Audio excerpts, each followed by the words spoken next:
대한민국 육군 특수전 사령부 이하 검은 베레 부대의 연병장은 한여름에 자결하는 태양 아래서 끓어오르고 있었고 대원들의 거친 숨소리가 무거운 공기를 가득 채우고 있었습니다. 강진혁 상사는 진흙으로 뒤덮인 군복을 입은 채 날카로운 눈빛으로 가상적군을 제압하며 고강도 전술 훈련의 마지막 단계를 수행하고 있었는데 그의 움직임은 기계처럼 정교하고 한치의 오차도 없었습니다. 땀방울이 턱선을 타고 흘러내려 메마른 바닥에 떨어지기도 전에 그는 이미 다음 목표물을 향해 몸을 날렸고 그 모습은 마치 사냥감을 노리는 굶주린 맹수와도 같아 주변의 동료들조차 경외심을 품게 만들기에 충분했습니다. 훈련이 종료되자 통제관의 호루라기 소리가 날카롭게 울려 퍼졌고 긴장감 넘치던 훈련장은 잠시 무거운 정적에 휩싸였다가 이내 대원들이 내뱉는 거친 숨소리로 다시 채워졌습니다. 진혁은 흙투성이가 된 헬멧을 벗어 옆구리에 끼고 땀에 젖어 흐트러진 머리카락을 거칠게 쓸어 넘기며 자신의 팀원들을 하나하나 점검하기 시작했는데 그의 표정에는 지친 기색보다는 냉철한 이성이 맴돌고 있었습니다. 그는 단순한 육체적 강인함을 넘어선 완벽한 정신적인 무장 상태를 항상 유지하고 있었으며 이는 그가 부대 내에서 가장 신뢰받는 부사관 중 한 명으로 손꼽히는 중요한 이유이기도 했습니다. 그때 상황실에서 전령 한 명이 급하게 달려와 진혁에게 거수경례를 붙이며 숨이 턱까지 차오른 목소리로 위병소에 면회객이 와 있다는 사실을 보고했습니다. 진혁은 훈련 일정이 빡빡하게 잡혀있는 이 시기에 예고도 없이 찾아올 사람이 누구인지 짐작조차 할 수 없었기에 의아한 표정을 지으며 고개를 갸웃거렸습니다. 그는 팀원들에게 장비 정비를 지시하고 간단히 세면을 마친 뒤 정복으로 갈아입을 새도 없이 흙이 묻은 전투복 차림 그대로 위병소를 향해 무거운 발걸음을 옮기기 시작했습니다. 한편 부대 정문 위병소 앞에는 화려하다 못해 눈이 부실 정도로 원색적인 호피 무늬 블라우스와 꽉 끼는 빨간색 바지를 입은 중년 여성이 양손 가득 검은 비닐봉지를 든 채 서 있었습니다. 그녀의 짙은 화장과 파마머리는 엄격하고 절제된 군부대의 회색빛 풍경과는 전혀 어울리지 않는 이질적인 모습이었고 지나가는 병사들은 힐끔거리며 그녀를 쳐다보곤 했습니다. 위병소 근무자들은 그녀의 튀는 외모와 거침없는 말투에 당황하여 어쩔 줄 몰라 하고 있었지만 그녀는 아랑곳하지 않고 봉지 안에 든 떡과 과일을 꺼내 보이며 손자 같은 병사들에게 먹으라고 권하고 있었습니다. 이 여성은 다름 아닌 진혁의 이모인 이순자 여사였는데 그녀는 겉모습만 보면 시장통에서 흔히 볼 수 있는 억척스러운 장사꾼이나 유흥업소의 여주인처럼 보이기도 했습니다. 하지만 그녀의 눈빛 깊은 곳에는 산전수전을 다 겪은 사람만이 가질 수 있는 단단함과 여유가 서려 있었고 그녀는 주변의 시선 따위는 전혀 신경 쓰지 않는 듯 했습니다.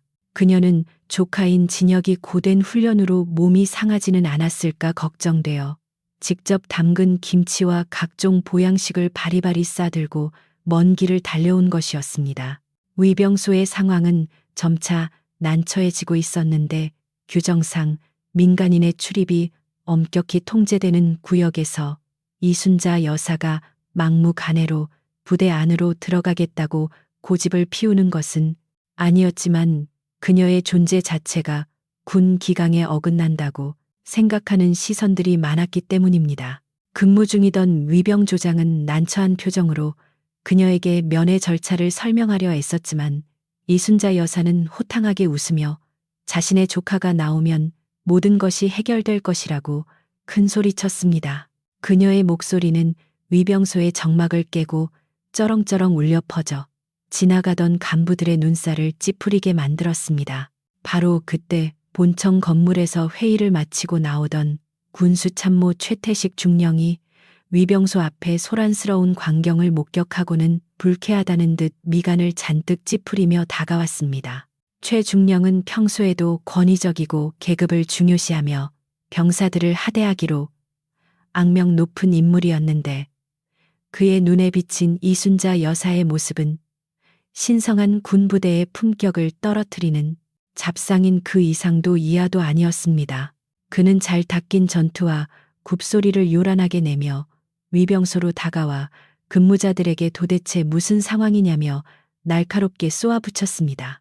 최중령은 이순자 여사를 위아래로 훑어보며 경멸 섞인 눈빛을 감추지 않았고 마치 더러운 것을 본 듯한 표정으로 손에 든 지휘봉으로 그녀의 짐꾸러미를 툭툭 건드렸습니다. 그는 촌스러운 비닐봉지와 그 안에서 풍겨나오는 음식 냄새가 부대의 격을 떨어뜨린다고 생각했으며 이런 사람이 부대 정문 앞에 서 있다는 사실 자체를 참을 수 없어 했습니다. 그는 위병 조장에게 당장 이 잡상인을 쫓아내지 않고 뭐하고 있냐며 호통을 쳤고 그의 목소리에는 짜증과 멸시가 가득 담겨 있었습니다. 이순자 여사는 최중령의 무례한 태도에도 불구하고 당황하거나 위축되는 기색 없이 오히려 여유로운 미소를 지으며 자신은 잡상인이 아니라 조카를 보러 온 면회객이라고 당당하게 밝혔습니다. 그녀는 짐을 건드리는 지휘봉을 손으로 밀어내며 음식이 상하니 조심해 달라고 말했는데 이 행동은 최중령의 자존심을 건드리는 기폭제가 되었습니다. 감히 민간인 따위가 영관급 장교의 행동을 제지하고 대꾸한다는 사실에 최중령의 얼굴은 붉게 달아올랐고 그의 오만함은 더욱 고개를 쳐들었습니다. 그 시각 위병소를 향해 걸어오던 진혁은 멀리서도 한눈에 알아볼 수 있는 이모의 화려한 옷차림과 그 앞에 서 있는 최중령의 위압적인 뒷모습을 발견하고는 불길한 예감을 감지했습니다. 그는 발걸음을 재촉하여 위병소에 도착했고 팽팽한 긴장감이 감도는 현장의 분위기를 단번에 파악했는데 최중령이 이모를 향해 쏟아내는 모욕적인 언사들이 그의 귀에 똑똑히 들려왔습니다. 진혁은 주먹을 꽉 쥐었지만 군인으로서의 본분을 지키기 위해 깊은 숨을 내쉬며 감정을 억누르고 최중령에게 다가가 절도 있는 거수 경례를 올렸습니다. 최중령은 진혁의 경례를 받는 둥 마는 둥 하며 시선을 여전히 이순자 여사에게 고정한 채 비꼬는 말투로 진혁에게 저 여자가 너의 친인척이 맞느냐고 물었습니다. 진혁이 그렇다고 대답하자 최중령은 콧방귀를 뀌며 군인 가족이라면 그에 걸맞은 품위를 지켜야지. 저런 천박한 차림으로 부대를 찾아와서야 되겠냐고 비아냥거렸습니다. 그는 주변에 있는 병사들이 다 들으라는 듯 큰 목소리로 떠들며 마치 진혁과 이순자 여사를 공개적으로 망신 주는 것을 즐기는 듯 했습니다. 진혁은 치밀어 오르는 분노를 억누르며 이모가 멀리서 오시느라 복장에 신경을 쓰지 못하신 것 같다고 정중하게 해명하려 했으나 최중령은 그의 말을 중간에 끊어버렸습니다. 최중령은 이순자 여사의 짙은 화장과 호피 무늬 옷을 가리키며 혹시 읍내에서 술 장사라도 하시는 분이냐고 대놓고 조롱 섞인 질문을 던졌습니다. 그 말은 단순한 질문이 아니라 명백한 인격 모독이었으며 듣는 이로 하여금 수치심을 느끼게 하려는 악의적인 의도가 다분했습니다.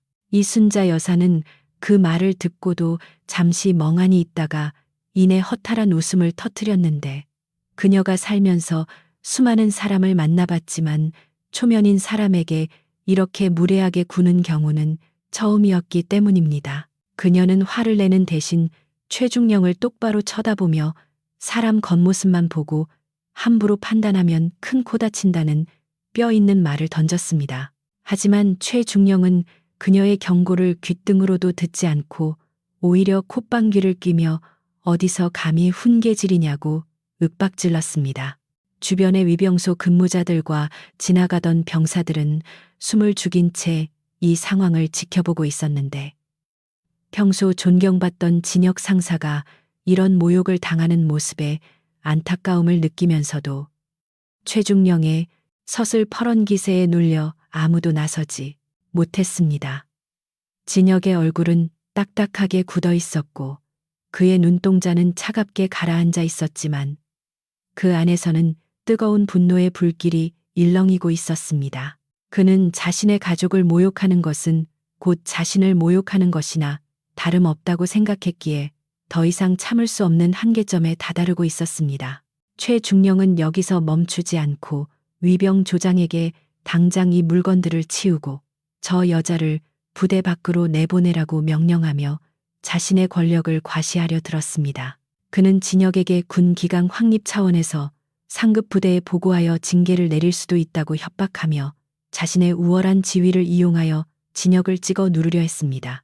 봉지 안에 담긴 정성스러운 음식들이 바닥에 나뒹굴 위기에 처하자 이순자 여사의 표정도 서서히 굳어지기 시작했습니다. 진혁은 한 걸음 앞으로 나서며 최중령의 앞을 막아섰는데 그의 단단한 체구와 뿜어져 나오는 위압감은 순간적으로 최중령을 움찔하게 만들었습니다. 진혁은 낮지만 힘있는 목소리로 면회 절차에 따라 정당하게 오신 손님에게 너무하시는 것 아니냐며 항의했고 이는 명백한 하극상으로 비칠 수 있는 위험한 행동이었습니다. 하지만 진혁은 자신의 군 생활을 걸고서라도 이모의 존엄성을 지켜야 한다는 확고한 신념을 가지고 있었기에 물러서지 않았습니다. 최중령은 일개 부사관이 감히 영관 장교에게 대든다는 사실에 격분하여 얼굴이 불그락푸르락 변했고 당장이라도 헌병대를 부를 기세로 소리를 질렀습니다. 그는 진혁의 가슴팍을 손가락으로 찌르며 네가 지금 제정신이냐고 고함을 쳤고 이 소동은 부대 정문 앞을 지나던 모든 사람의 이목을 집중시켰습니다. 이순자 여사는 조카가 자신 때문에 곤란한 상황에 처하는 것을 원치 않아 진혁의 팔을 잡고 말리려 했지만 진혁은 굳건히 자리를 지켰습니다. 바닥에 떨어진 김치통 뚜껑이 열려 붉은 국물이 아스팔트 위에 흐르는 모습은 마치 진혁의 마음속에서 흘러내리는 피눈물과도 같았고 그 장면은 처참하기 그지없었습니다. 최중령은 그 모습을 보고 더럽다며 구두로 김치통을 걷어찼고 그 순간 정적만이 감돌던 위병소에는 팽팽하게 당겨진 활시위 같은 긴장감이 최고조에 달했습니다.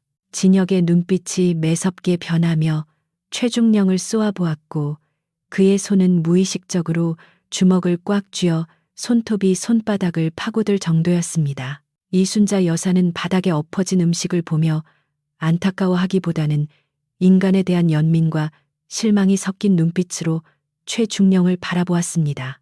그녀는 조용히 하지만 분명한 어조로 젊은 양반이 군복 입고 나라실한다는 사람이 이렇게 속이 좁아서야 쓰겠냐고 타일렀지만 이는 기름에 불을 붓는 격이었습니다. 최중령은 이성을 잃고 길길이 날뛰며 당장 헌병대에 연락해 이들을 끌어내라고 고래고래 소리를 질렀고 위병소는 순식간에 아수라장으로 변해갔습니다.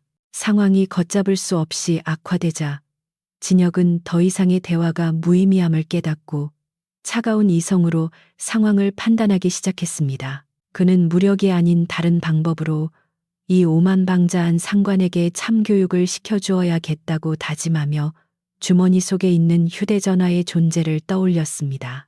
지금 눈앞에서 벌어지고 있는 이 부당하고 모욕적인 상황을 해결할 수 있는 유일한 열쇠는 어릴 적부터 자신의 이모를 친어머니처럼 따르던 지금은 너무나도 높은 위치에 있는 사촌형에게 연락하는 것뿐이라는 생각이 그의 뇌리를 스쳤습니다. 위병소 앞에서의 소란이 어느 정도 진정되자 강진혁 상사는 떨리는 손으로 바닥에 흩어진 김치통과 음식물들을 주섬주섬 챙겨 담기 시작했는데 그의 가슴 속은 치욕감과 죄송함으로 새까맣게 타들어가고 있었습니다.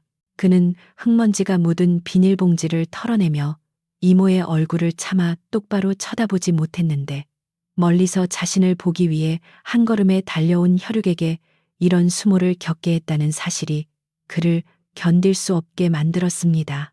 최중령은 자신의 위세를 과시한 것에 만족했는지 거만한 표정으로 혀를 차며 본청 쪽으로 사라졌지만 그가 남기고 간 모욕적인 언사들은 여전히 공기 중에 날카로운 파편처럼 떠다니며 진혁의 폐부를 찌르고 있었습니다.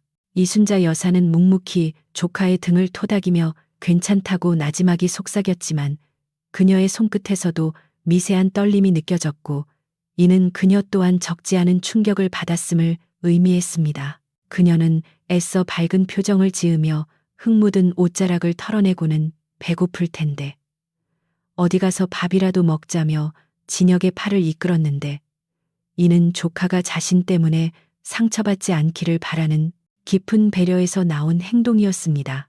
진혁은 끓어오르는 분노를 억지로 삼키며 이모를 모시고 부대 내 복지회관 건물에 있는 면회객 식당으로 발걸음을 옮겼지만 그의 발걸음은 천근만근처럼 무거웠습니다. 복지회관 내부는 에어컨 바람이 시원하게 불어오고 있었고 훈련의 피로를 풀기 위해 찾아온 장병들과 면회를 온 가족들로 북적이고 있었는데 활기찬 분위기가 감돌고 있었습니다. 하지만 진혁과 이순자 여사가 들어서는 순간 사람들의 시선은 자연스럽게 그들에게로 쏠렸고 특히 이순자 여사의 화려한 복장은 군인들의 칙칙한 제복들 사이에서 유난히 돋보였습니다. 진혁은 사람들의 호기심 어린 시선이 불편했지만 애써 무시하고 구석진 자리에 이모를 앉혀들인 뒤 시원한 음료수를 뽑아오기 위해 자판기 쪽으로 걸어갔습니다. 이순자 여사는 식당 의자에 앉아 주위를 둘러보며 젊은 군인들의 모습을 흐뭇하게 바라보았지만 방금 겪은 불쾌한 일 때문에 마음 한구석이 씁쓸해지는 것은 어쩔 수 없었습니다. 그녀는 시장 바닥에서 억척스럽게 장사를 하며 별의별 사람들을 다 겪어봤기에 웬만한 일에는 눈 하나 깜짝하지 않는 강심장을 가지고 있었지만 조카가 보는 앞에서 무시를 당하는 것은 차원이 다른 문제였습니다. 그녀는 주머니에서 손수건을 꺼내 이마에 맺힌 땀을 닦으며 진혁이 돌아오면 아무 일도 없었던 것처럼 행동해야겠다고 다짐했습니다. 진혁이 음료수를 2캔 뽑아 자리로 돌아와 앉자마자 식당 입구 쪽이 갑자기 소란스러워지더니 병사들이 급히 자리에서 일어나 경례를 하는 소리가 들려왔습니다. 진혁이 고개를 돌려 바라본 곳에는 조금 전 위병소에서 마주쳤던 최태식 중령이 부관과 몇몇 장교들을 대동한 채 거만한 걸음걸이로 들어오고 있었는데 그의 등장은 식당 안에 평화로운 공기를 순식간에 얼어붙게 만들었습니다. 최중령은 마치 자신의 영토를 순찰하는 왕처럼 뒷짐을 지고 식당 내부를 휘저으며 병사들의 군기를 지적하거나 트집을 잡고 있었습니다. 최중령의 시선이 구석자리에 앉아있는 진혁과 이순자 여사에게 머물자 그의 입가에는 비릿한 조소가 떠올랐고 그는 마치 먹잇감을 발견한 하이에나처럼 그들 쪽으로 방향을 틀었습니다. 그는 주변 장교들에게 무언가 귓속말을 하며 킬킬거렸는데 그 모습은 명백히 이순자 여사를 비웃는 것이 분명해 보였고 진혁의 주먹은 다시 한번 꽉 쥐어졌습니다. 최중령은 천천히 그들의 테이블로 다가와서 그림자를 들이우며 섰고 식당 안에 있던 모든 사람의 이목이 다시 한번 그들에게 집중되었습니다. 최중령은 식탁 위에 놓인 김치통과 음료수 캔을 혐오스럽다는 눈빛으로 훑어보며 아직도 부대 밖으로 나가지 않고 여기서 뭐하는 짓이냐고 싸늘하게 물었습니다. 그는 여기가 무슨 시장 바닥인 줄 아냐며 신성한 군부대 복지시설에 저런 복장을 한 민간인이 들어와서 설치는 꼴을 도저히 눈뜨고 못 봐주겠다고 큰 소리로 떠들었습니다. 그의 목소리는 식당 전체에 쩌렁쩌렁 울려 퍼졌고 식사를 하던 병사들과 면회객들은 숟가락을 멈추고 숨을 죽인 채 상황을 지켜보았습니다. 진혁은 자리에서 벌떡 일어나 정자세로 서서 면회 절차에 따라 정식으로 복지회관을 이용하고 있는 중이라고 차분하게 대답했지만 그의 목소리에는 날선 감정이 섞여 있었습니다. 하지만 최중령은 진혁의 말을 귓등으로도 듣지 않고 이순자 여사의 얼굴을 빤히 쳐다보며 대뜸 직업이 뭐냐고 물었는데 그 말투는 신문하는 수사관처럼 강압적이었습니다. 그는 이모의 대답을 기다리지도 않고 혹시 유흥가 뒤편에서 술 장사나 하는 마담 아니냐며 노골적인 모독을 퍼부었습니다. 그 발언은 단순히 무례한 수준을 넘어선 인격 살인에 가까운 폭언이었으며 듣는 이들의 귀를 의심하게 만들 정도로 천박하고 저급한 것이었습니다. 식당 안에 있던 다른 장교들조차 최중령의 발언이 도를 넘었다고 생각하며 당황한 기색을 보였지만 감히 상급자에게 직언을 할 용기는 없었기에 침묵을 지킬 뿐이었습니다.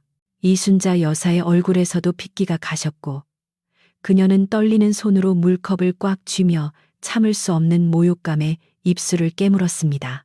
진혁은 더 이상 참을 수 없다고 판단하고 최중령을 향해 한 걸음 다가서며 말씀이 너무 지나치시다며 당장 사과하라고 단호하게 요구했습니다. 이는 상명하복이 절대적인 군대 사회에서 상상하기 힘든 하극상으로 비칠 수 있는 행동이었지만 진혁에게는 계급보다 지켜야 할 가족의 명예가 더 중요했습니다. 진혁의 눈에서는 서슬퍼런 살기가 뿜어져 나왔고 그는 당장이라도 최중령의 멱살을 잡을 듯한 기세로 그를 노려보았습니다.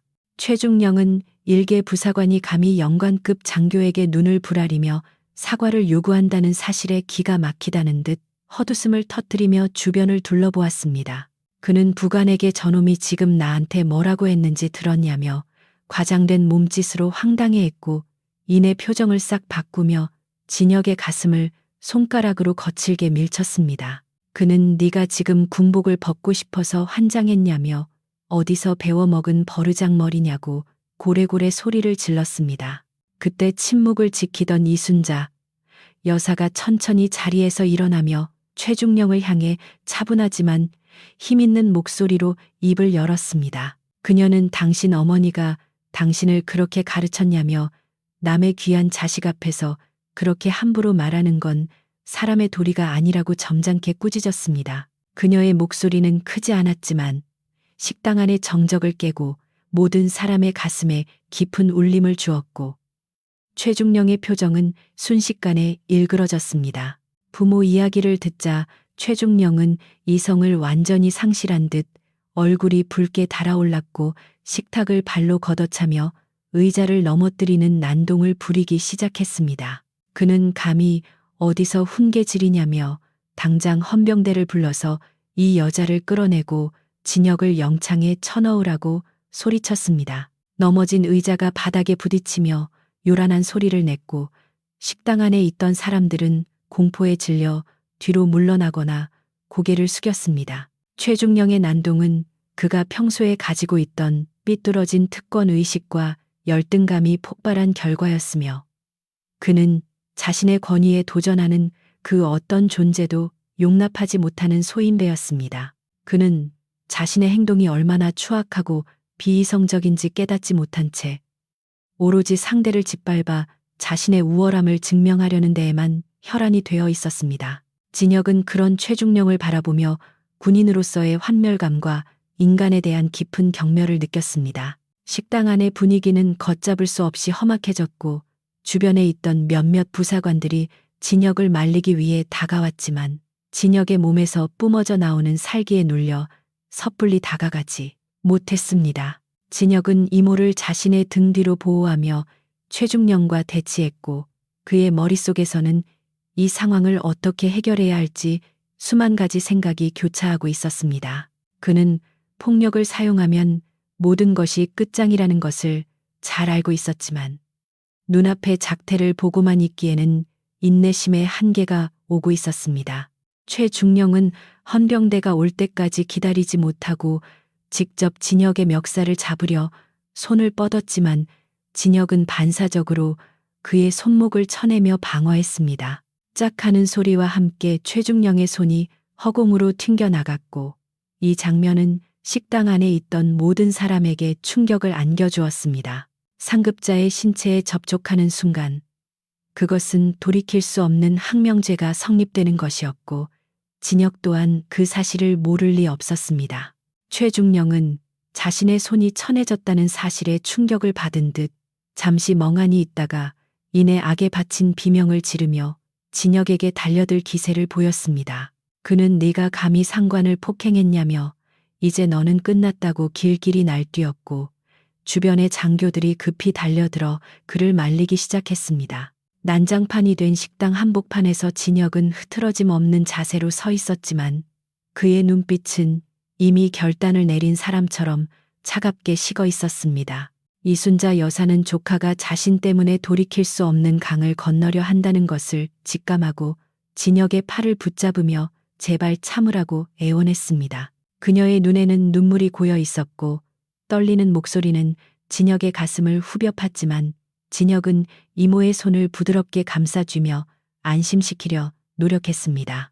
그는 더 이상 비굴하게 참는 것만이 능사가 아니며 때로는 힘을 보여주어야만 지킬 수 있는 것이 있다는 것을 뼈저리게 깨닫고 있었습니다. 진혁은 소란스러운 와중에도 냉정함을 되찾으려 애쓰며 주머니 속에 휴대전화를 꽉 쥐었고 이제는 선택의 여지가 없음을 받아들였습니다.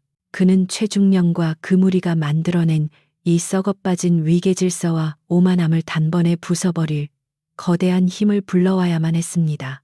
그것이 비록 부대 전체를 뒤흔들고 엄청난 파장을 불러일으킬지라도 사랑하는 가족을 지키기 위해서는 기꺼이 감수할 준비가 되어 있었습니다. 식당 밖에서는 헌병차의 사이렌 소리가 희미하게 들려오기 시작했고 상황은 파국으로 치닫고 있었는데 진혁은 천천히 휴대전화를 꺼내 들었습니다. 주변의 소음이 아득하게 멀어지는 것 같은 감각 속에서 그는 오로지 단 한 사람 대한민국 국군의 정점에 서 있는 사촌형의 번호를 누를 준비를 마쳤습니다. 이제 곧 이 작은 식당 안에서 벌어진 추태는 상상조차 할 수 없는 거대한 태풍이 되어 이들에게 되돌아올 것이었습니다. 헌병대 차량의 경광등이 번쩍이며 복지회관 창문을 붉게 물들였고 곧이어 헌병들이 거친 발소리를 내며 식당 안으로 들이닥치자 식당 내부는 순식간에 살벌한 분위기로 돌변했습니다. 완장을 차고 곤봉을 든 헌병들은 난장판이 된 현장을 보고 잠시 주춤거렸는데 그들은 난동을 부리는 사람이 다름 아닌 부대의 고위 장교인 최중령이라는 사실에 당혹감을 감추지 못했습니다. 최중령은 헌병들이 도착하자마자 기세가 더욱 등등해져 삿대질을 해대며 저 미친 부사관 놈을 당장 체포해서 영창에 쳐넣으라고 악을 써댔습니다. 그의 목소리는 찢어질 듯 날카로웠고 흥분으로 인해 침이 튀어가며 이성을 완전히 상실한 모습을 보이고 있어 헌병들조차 그에게 섣불리 다가가지 못하고 눈치만 살피고 있었습니다. 헌병조장은 난처한 표정으로 진혁과 최중령 사이를 오가며 상황을 파악하려 애썼지만 최중령은 막무가내로 소리를 지르며 자신의 명령을 따르지 않으면 직무유기로 고발하겠다고 협박했습니다. 헌병들은 평소 부대 내에서 전설적인 실력과 인품으로 존경받는 강진혁 상사가 이런 상황에 휘말린 것을 안타깝게 생각하고 있었기에 강압적으로 그를 제압하기를 꺼렸습니다. 하지만 계급 사회인 군대에서 중령의 직접적인 명령을 거부하는 것은 불가능에 가까웠기에 그들은 머뭇거리며 진혁에게 다가가 포박할 수밖에 없다는 뜻을 눈빛으로 전했습니다. 진혁은 헌병들의 곤란한 처지를 이해한다는 듯 저항하지 않고 가만히 서 있었지만 그의 눈빛만은 형형하게 빛나고 있었습니다. 최중령은 헌병들이 진혁을 즉시 바닥에 눕히고 수갑을 채우지 않고 우물쭈물하는 모습을 보자 화가 머리끝까지 치밀어 올랐습니다. 그는 자신이 무시당하고 있다는 피해망상에 사로잡혀 직접 진혁을 응징하겠다는 듯 소매를 걷어붙이며 식탁 쪽으로 성큼성큼 다가갔습니다. 그리고는 식탁 위에 위태롭게 남아있던 마지막 반찬통 하나를 집어들었는데 그것은 이순자 여사가 며칠 밤을 새워가며 정성껏 만든 고기 조림이 담긴 통이었습니다. 최중령은 그것을 진혁의 면전에 흔들어대며 이런 쓰레기 같은 걸 뇌물이라고 가져온 거냐며 비아냥거렸고 그 모습은 인간으로서 지켜야 할 최소한의 품격조차 내다버린 추악한 것이었습니다. 이순자 여사는 그 반찬통을 빼앗으려 손을 뻗으며 제발 그것만은 건드리지 말라고 사정했지만 최중령은 잔인한 미소를 지으며 보란듯이 반찬통을 바닥에 내동댕이 쳤습니다. 플라스틱 통이 깨지는 날카로운 파열음과 함께 붉은 양념이 묻은 고기 조림이 사방으로 튀어나갔고 헌병들의 군화와 이순자 여사의 호피무늬 옷자락은 순식간에 음식물로 얼룩졌습니다. 그것은 단순한 음식물 쓰레기가 아니라 자식을 생각하는 어머니의 마음이 짓밟히는 소리였으며 그 자리에 있던 모든 사람의 가슴을 철렁하게 만드는 잔인한 행위였습니다. 바닥에 흩어진 음식물들은 마치 피처럼 붉게 번져 나갔고 식당 안에는 숨막히는 침묵만이 감돌았습니다. 이순자 여사는 바닥에 주저앉아 떨리는 손으로 흩어진 고기 조림을 주워 담으려 했는데 그녀의 눈에서는 기어이 참았던 눈물이 뚝뚝 떨어져 내렸습니다. 그녀는 자신이 못나고 부족해서 귀한 조카가 이런 수모를 당한다고 자책하며 더러워진 바닥을 자신의 옷소매로 닦아내기 시작했습니다. 그 처량하고 가슴 아픈 모습에 주변에 있던 병사들은 고개를 돌려 눈시울을 붉혔고 헌병들조차 숙연해져서 차마 그녀를 제지하지 못했습니다. 하지만 최중령만은 그 모습을 보고도 눈 하나 깜짝하지 않고 오히려 더럽게 뭐 하는 짓이냐며 청소 도구를 가져와서 싹 다 치우라고 소리를 질렀습니다. 그 순간 진혁의 내면에서 무언가가 툭 하고 끊어지는 소리가 들렸고 그는 더 이상 이 상황을 이성적으로 해결하려는 노력을 포기했습니다. 그는 바닥에 쭈그리고 앉아 있는 이모의 어깨를 감싸 안아 일으켜 세우며 부드럽지만 단호한 목소리로 이제 그만하시라고 말했습니다. 진혁이 고개를 들어 최중령을 바라보았을 때 그의 눈동자는 깊은 심연처럼 어둡고 차갑게 가라앉아 있었는데 그것은 맹수가 사냥감을 물어뜯기 직전에 보이는 살기와도 같았습니다. 식당 내부의 온도가 순식간에 몇 도는 떨어진 것 같은 착각이 들 정도로 진혁이 뿜어내는 기세는 압도적이었고 최중령조차 본능적인 공포를 느끼고 뒷걸음질 쳤습니다. 진혁은 천천히 몸을 일으켜 세우며 최중령을 향해 한 걸음씩 다가갔는데 그의 발걸음 하나하나에는 묵직한 분노가 실려 있어 바닥이 울리는 듯 했습니다. 그는 헌병들이 자신을 막아서려는 시도조차 할 수 없을 만큼 강력한 아우라를 뿜어내며 최중령의 코앞까지 다가가 섰습니다. 진혁은 낮게 깔린 목소리로 지금 당장 이모님께 사과하고 바닥에 떨어진 음식을 주워 담으라고 말했는데 그것은 부탁이나 요구가 아니라 거역할 수 없는 명령처럼 들렸습니다. 그의 목소리에는 감정이 거세된 듯한 냉정함이 묻어 있었지만 그 이면에는 폭발하기 직전의 활화산 같은 뜨거움이 도사리고 있었습니다. 최중령은 진혁의 기세에 눌려 잠시 말문이 막혔지만 곧 자신의 계급과 지위를 떠올리며 억지로 허세를 부리기 시작했습니다. 그는 감히 중령에게 명령조를 쓰냐며 너는 군법 회의에 넘겨져서 불명예 제대를 하게 될 것이라고 악을 썼지만 그의 목소리는 미세하게 떨리고 있었습니다. 그는 자신의 공포심을 감추기 위해 더욱 과장된 몸짓으로 헌병들에게 발포 명령까지 내릴 기세로 날뛰었지만 헌병들은 진혁의 살기에 압도되어 감히 총에 손을 대지 못했습니다. 최중령은 고립무원의 처지에 놓인 것 같은 불안감을 느꼈지만 이미 엎질러진 물을 주어 담을 수는 없었습니다. 진혁은 최중령의 눈을 똑바로 응시하며 이것이 당신에게 주는 마지막 기회이자 자비라고 경고했습니다. 그는 당신이 지금 입고 있는 군복과 계급장이 당신의 인격을 대변해 주지 않으며 그 오만함이 결국 당신을 파멸로 이끌 것이라고 차갑게 일갈했습니다.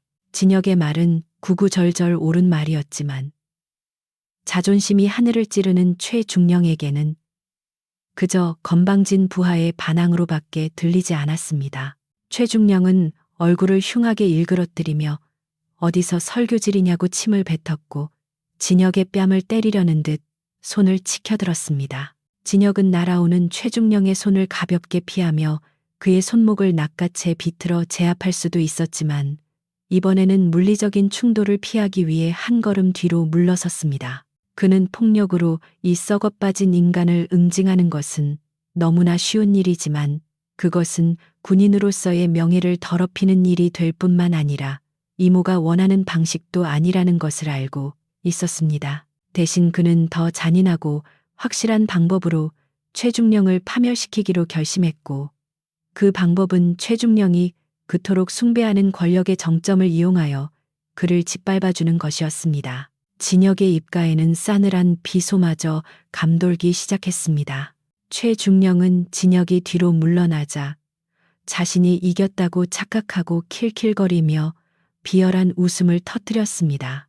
그는 거보라며 겁쟁이처럼 꼬리를 내릴 거면서 왜 객기를 부렸냐고 조롱했고 주변의 아부꾼 장교들도 덩달아 낄낄거리며 맞장구를 쳤습니다.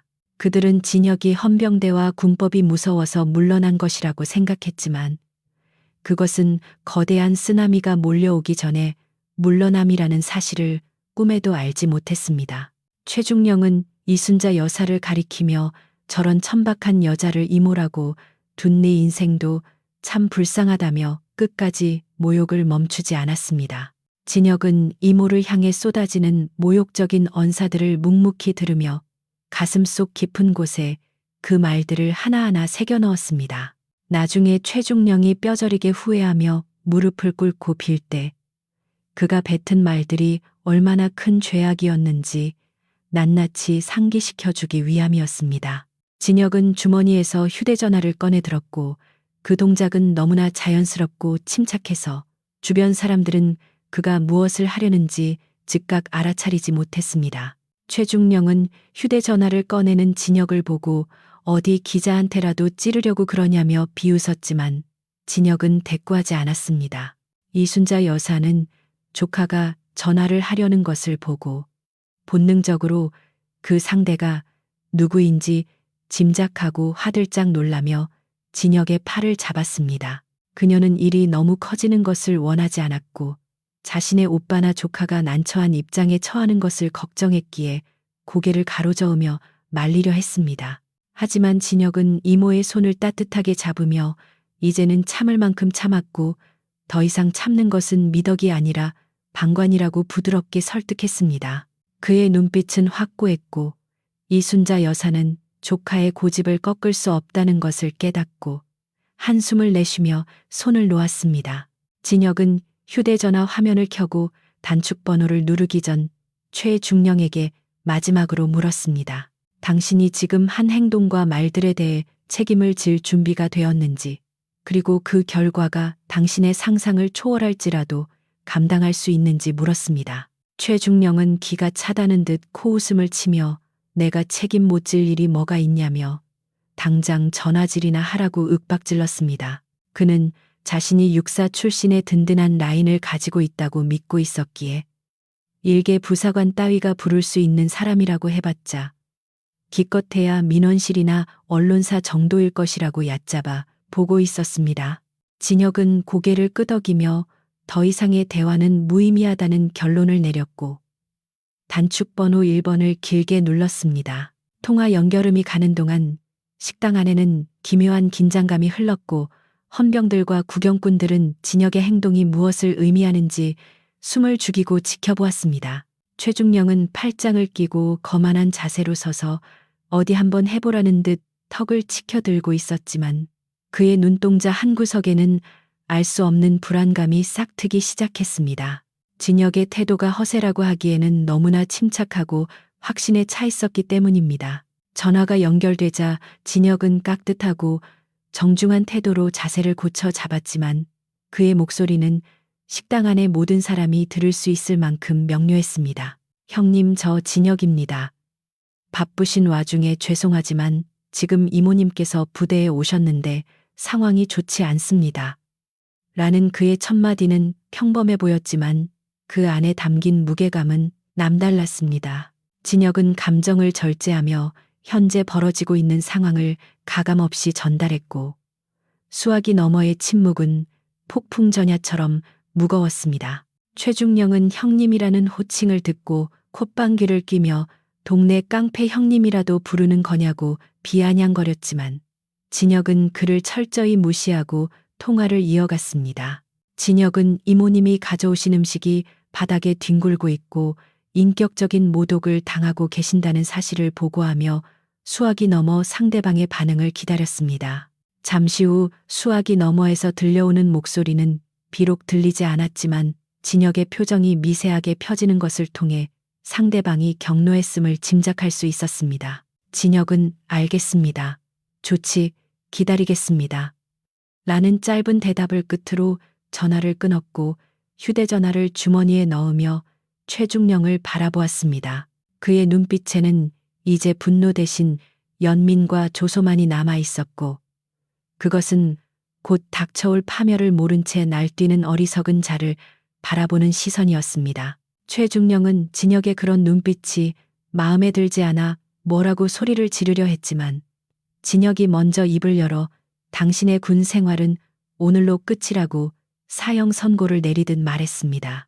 그 말이 떨어지기가 무섭게 식당 밖 멀리서 헬리콥터의 프로펠러 소리가 들려오기 시작하더니 순식간에 굉음으로 변하며 부대 상공을 뒤흔들기 시작했습니다. 유리창이 덜덜 떨릴 정도의 진동과 함께 심상치 않은 기운이 감돌자 헌병들과 병사들은 동요하기 시작했고 최중령의 얼굴에서도 핏기가 서서히 사라졌습니다.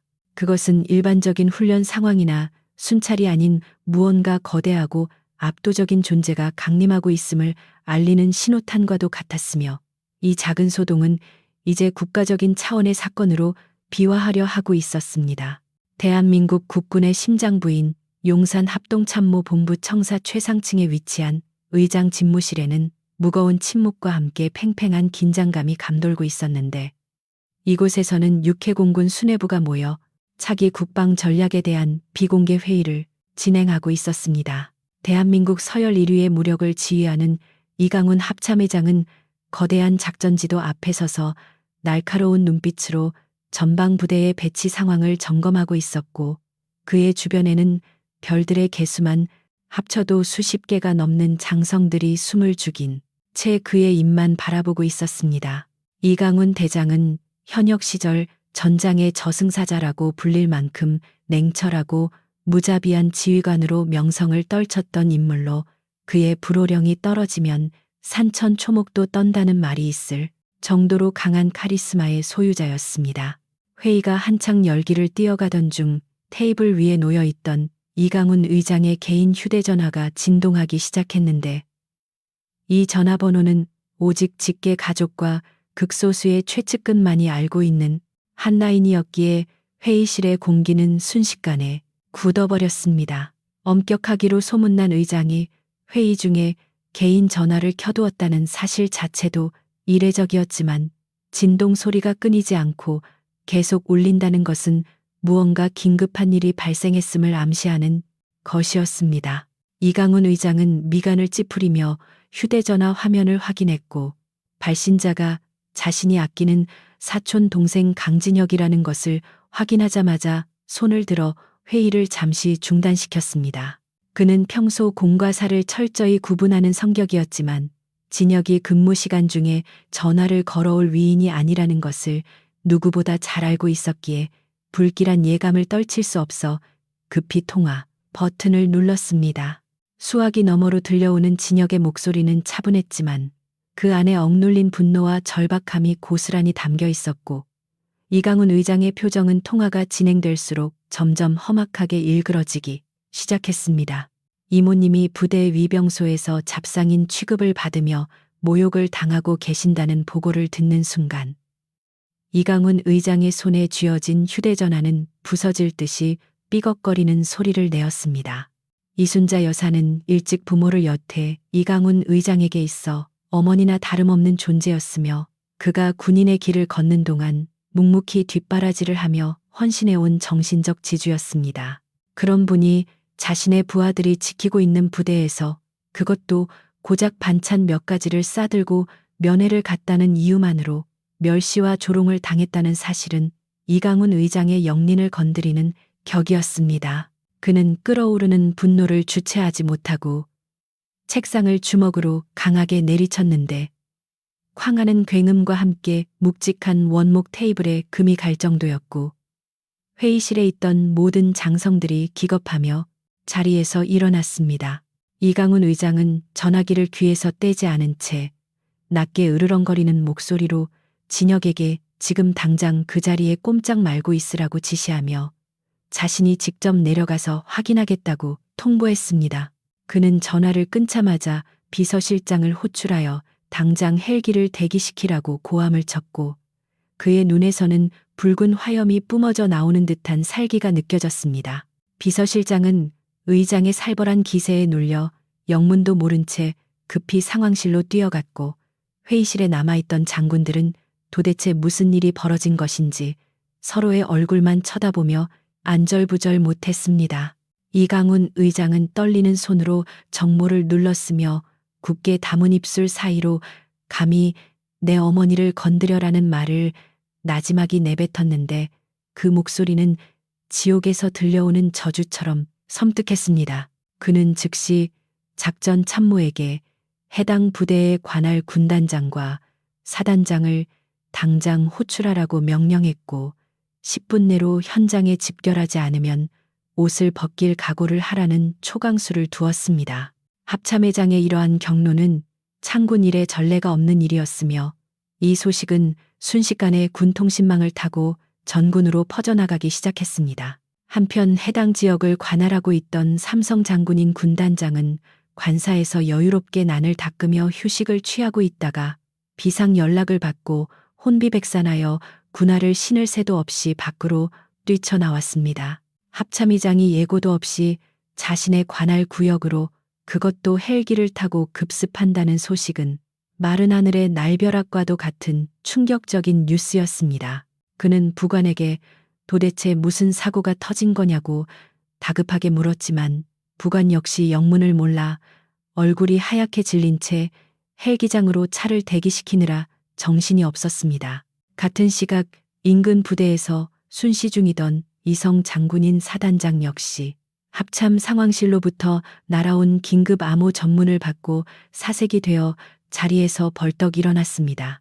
전문의 내용은 합참의장이 특정 대대급 부대를 목표로 이동 중이며, 전 지휘관은 즉시 해당 위치로 집결하여 의장을 맞이하라는 것이었는데, 이는 사실상 전시 상황에 준하는 비상소집 명령이었습니다. 사단장은 자신의 진급이 걸려 있을지도 모르는 이 급박한 상황에서 운전병을 재촉하여 과속을 지시했고, 그의 차량 행렬은 사이렌을 울리며 도로를 질주하기 시작했습니다. 다시 복지회관 식당으로 돌아와서 최태식 중령은 진혁이 전화를 끊은 후에도 여전히 상황 파악을 하지 못한 채 비릿한 웃음을 흘리며 그들을 조롱하고 있었습니다. 그는 진혁이 쇼를 하고 있다고 확신하며 어디 동네 형한테 전화해서 겁이라도 주려는 모양인데, 여기는 군대라며 콧방귀를 뀌었습니다. 최중령의 추종자들인 대위와 소령들도 덩달아 낄낄거리며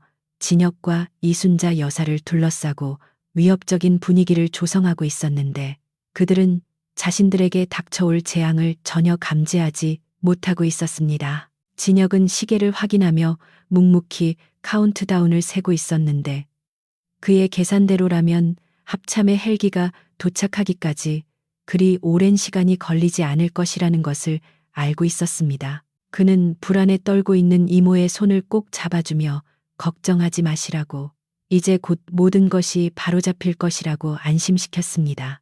이순자 여사는 조카의 확신에 찬 눈빛을 보며 조금은 마음이 놓였지만, 여전히 험악한 분위기 속에서 가슴을 졸이며 바닥에 떨어진 김치 국물 자국을 바라보고 있었습니다. 그때 식당 한 구석에 있던 텔레비전 뉴스 속보 자막으로 합참의장이 긴급 전술 점검을 위해 이동 중이라는 소식이 흘러나왔지만, 식당 안의 소란 때문에 아무도 그것을 주의 깊게 보지 않았습니다. 최중령은 헌병들에게 왜 멍하니 서 있냐며 빨리 저들을 끌어내라고 다시 한번 재촉했고, 헌병들이 머뭇거리며 다가오려는 찰나 식당 안에 있던 모든 간부의 휴대전화가 일제히 울리기 시작했습니다.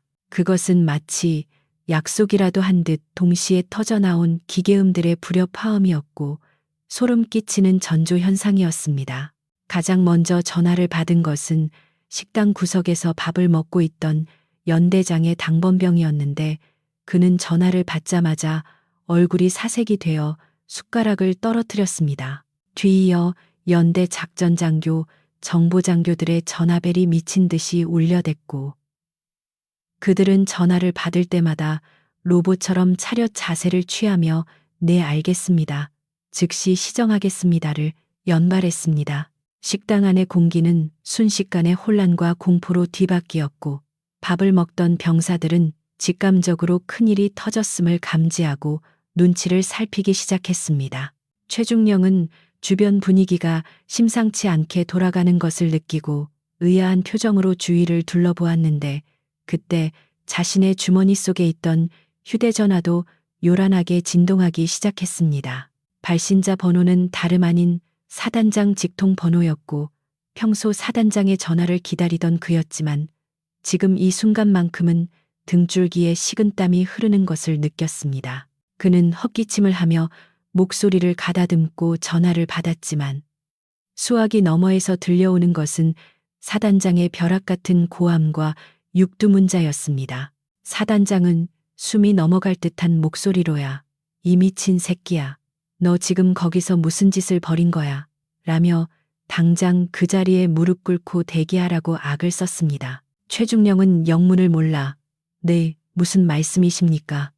라고 되물었지만 사단장은 대답 대신 합참의장이 지금 그쪽으로 가고 있다. 너 때문에 우리 다 죽게 생겼다며 절규에 가까운 비명을 질렀습니다. 최중령의 손에서 힘이 빠지며 휴대전화가 스르르 미끄러져 떨어질 뻔했고 그의 동공은 지진이 난 듯 심하게 흔들렸습니다. 최중령이 넋이 나간 표정으로 진혁을 바라보았을 때 진혁은 팔짱을 낀 채 차가운 미소를 지으며 그를 내려다보고 있었는데 그 모습은 마치 심판을 내리는 저승사자와도 같았습니다. 최중령은 설마 하는 마음으로 입술을 달달 떨며 네가 전화한 사람이 누구냐고 기어들어가는 목소리로 물었지만 진혁은 대답 대신 하늘을 가리켰습니다. 바로 그 순간 멀리서 들려오던 헬리콥터 소리가 이제는 건물을 집어삼킬 듯한 굉음으로 변해 식당 유리창을 거세게 흔들기 시작했습니다. 상공에 나타난 것은 한 대가 아닌 여러 대의 헬기 편대였고 그중 선두에 선 육중한 블랙호크 헬기에는 합참의장을 상징하는 4개의 별 성판이 선명하게 부착되어 햇빛을 받아 번쩍이고 있었습니다. 헬기의 하강풍이 식당 밖의 나무들을 뿌리째 뽑아버릴 듯 휘몰아쳤고 모래바람이 일며 부대 전체가 아수라장으로 변해갔습니다. 식당 안에 있던 모든 사람은 본능적으로 창가로 달려가 밖을 내다보았고 그들의 눈앞에 펼쳐진 광경에 경악을 금치 못했습니다. 헌병들은 사색이 되어 곤봉을 내리고 엉거주춤한 자세로 물러섰으며 최중령의 추종자들은 다리에 힘이 풀려 주저앉거나 도망칠 구멍을 찾느라 우왕좌왕했습니다. 최중령은 그제야 자신이 건드려서는 안 될 영린을 건드렸음을 깨닫고 극심한 공포에 휩싸여 숨조차 제대로 쉴 수 없었습니다. 그는 진혁과 이순자 여사를 번갈아 쳐다보며 이것이 꿈이기를 간절히 바랐지만 고막을 찢는 헬기 소리는 이것이 피할 수 없는 현실임을 잔인하게 일깨워주고 있었습니다. 진혁은 공포에 질린 최중령에게 다가가 귓가에 나지막이 속삭였는데 이제 시작이니 정신 똑바로 차리라고 당신이 뱉은 말과 행동에 대한 대가를 치를 시간이라고 말했습니다.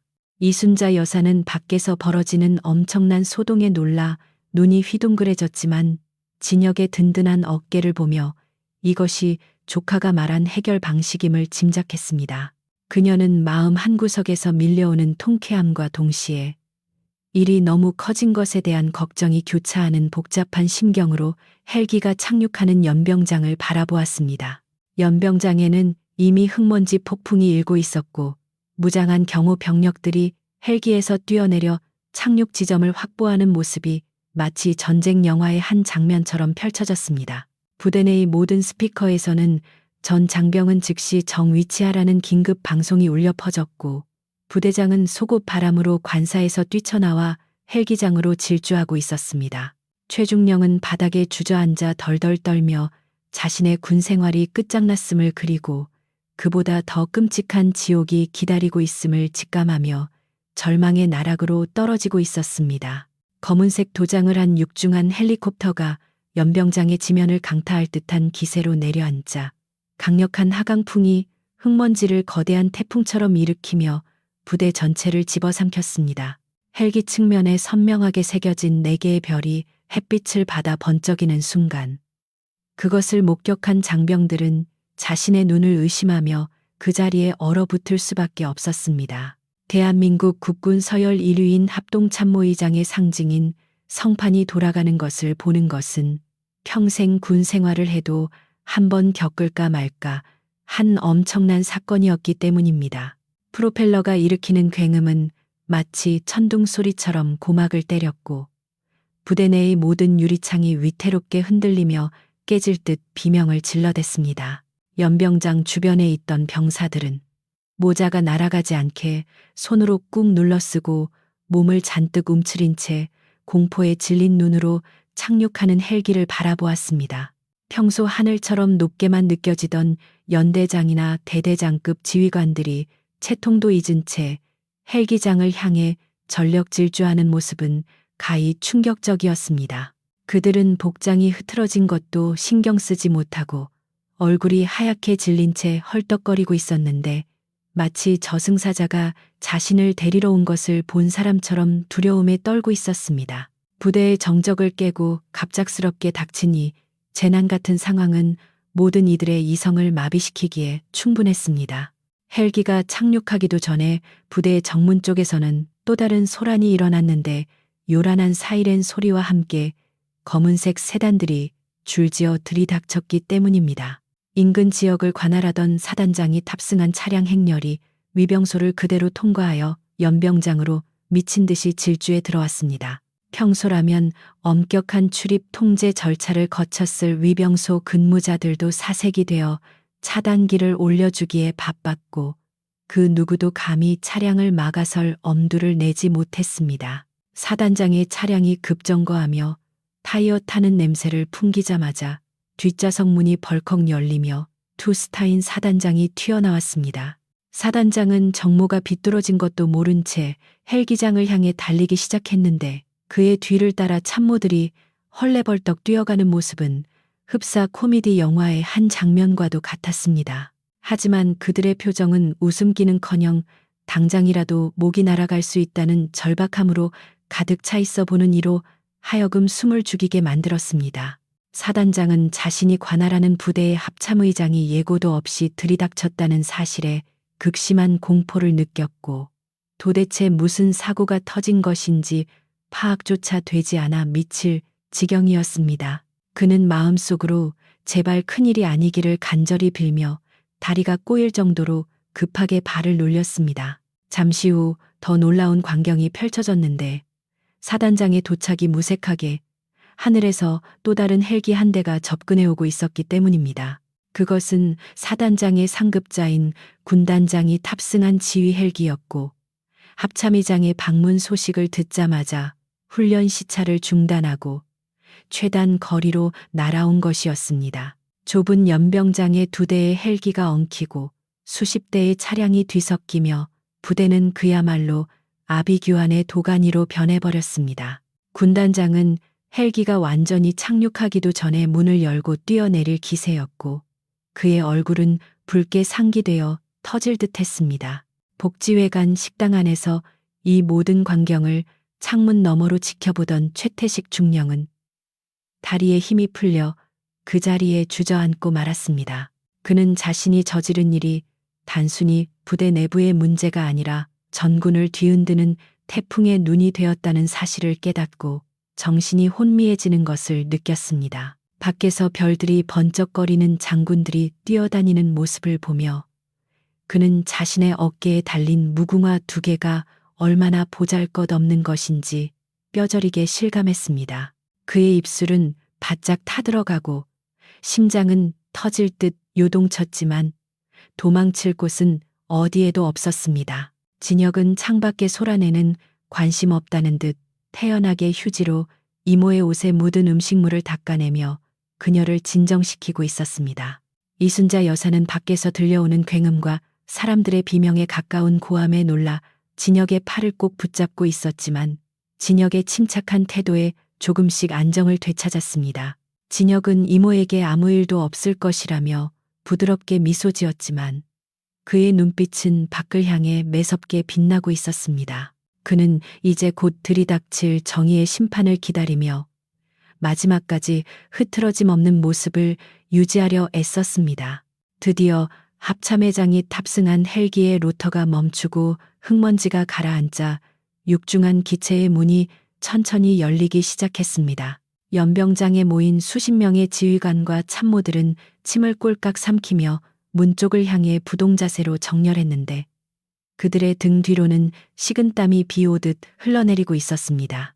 먼저 검은색 정장을 입은 경호원들이 재빠르게 뛰어내려 주변을 경계했고 그 뒤를 이어 대한민국 군복을 입은 이강훈 대장이 모습을 드러냈습니다. 그의 등장만으로도 주변의 공기는 무겁게 가라앉았고 숨막히는 위압감이 연병장을 지배했습니다.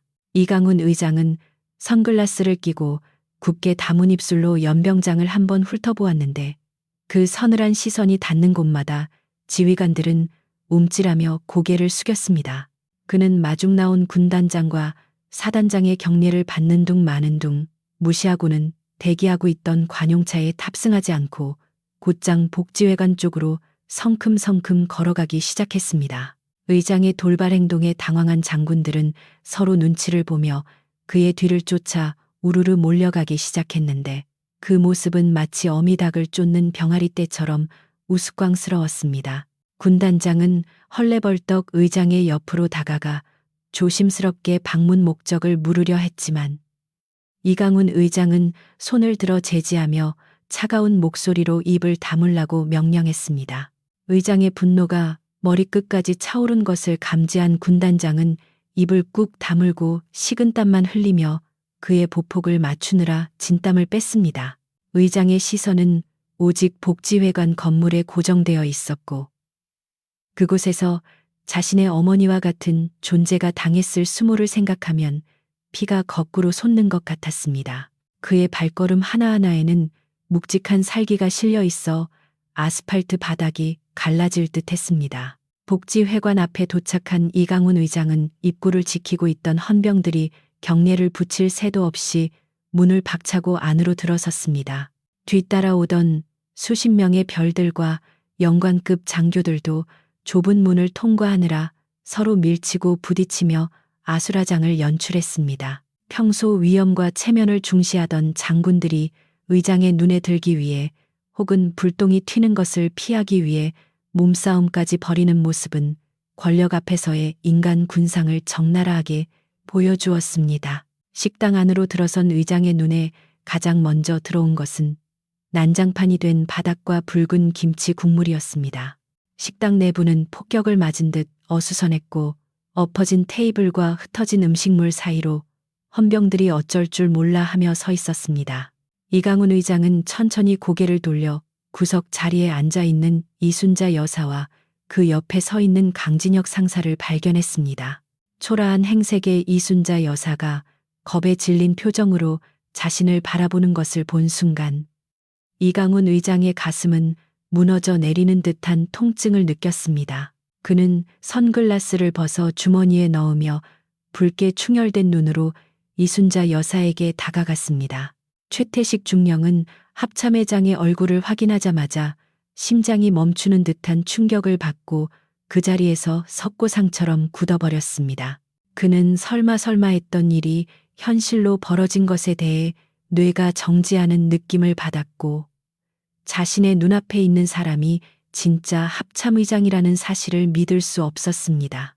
텔레비전 뉴스에서나 보던 그 절대 권력자가 자신의 눈앞에 서서 살기를 뿜어내고 있다는 사실은 그가 감당하기에는 너무나 벅찬 공포였습니다. 그의 다리 사이로는 따뜻한 액체가 흘러내리기 시작했지만 그는 그것조차 인지하지 못했습니다. 뒤따라 들어온 군단장과 사단장은 식당 안의 참혹한 광경을 보고 입을 다물지 못했는데 특히 바닥에 널브러진 음식물과 겁에 질린 민간인의 모습은 상황의 심각성을 말해주고 있었습니다.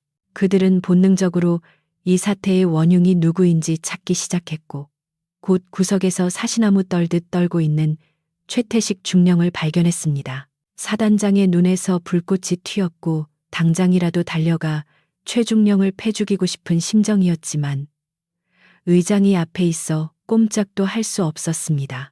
이강훈 의장은 이순자 여사 앞에 멈춰서서 떨리는 목소리로 이모님이라고 부르며 무릎을 꿇었는데 그 장면은 지켜보던 모든 사람에게 엄청난 충격을 안겨주었습니다.